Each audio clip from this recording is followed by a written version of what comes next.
It's been an incredible year for people long equities, up like 28%, and the third year in a row of big double-digit gains. Can this continue? I actually think it can, and I think there's sort of an instinctive natural suspicion that, hey, you can't get, 4 double-digit years in the S&P 500 in a row. That's just not supposed to happen. And I think while I appreciate that sort of instinctive concern, I actually, my price target for next year is 5,500, which is up another 15% from where we are right now there. And I think it's people have to, look, Matt, this year I was among the highest for the year end for this year at 4,250 from 12 months ago, and I upgraded that to 4,800 in July.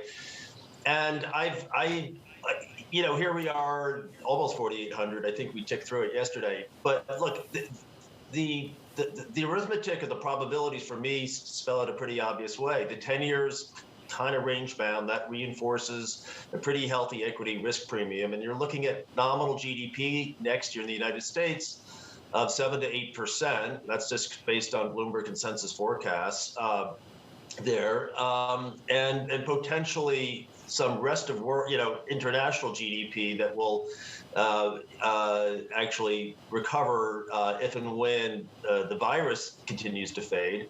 That will reinforce the international dimension of S&P earnings. So, why would you? Why? I guess my argument is, why should 2022 be any different from 2021? Sure, it's not going to be as exciting in terms of the explosion of earnings growth with base effects, but the nominal GDP picture is very strong. You've got big tech anchoring 40% of the index with really steady. Wait, what is your by the way, what is your earnings expectation, Michael? Earnings growth expectation for next year? It's 260. 200. I'm sorry, that's 23. 240 for next year. 240. Well, let's go still from strong. Yeah, still strong. Yeah. Well, let's go from the earnings or the fundamentals to the volatility picture, because we got as high as a 37 handle on the VIX this year. We're now hovering about an 18 handle. January is a seasonally volatile session, or seasonally volatile month, I should say. What are you expecting on that front? Well, look, the VIX this entire year has been very robust. It's been, if you look at high yield credit spreads, for example, they plummeted after the initial shock of COVID in the spring of 2020, and they kind of, what I argued is that they've kind of led the VIX down. The VIX, you measure it on the spread of implied volatilities to realized volatility, or put-call skew, or tail skew, and all those different metrics within the S&P options universe, and they've all been saying, sort of reflecting tension and some anxiety, right? And that's one of the reasons why the dips throughout this year have been 5 to 6% and not 15%, right? It's the markets have been pretty well insured coming into this.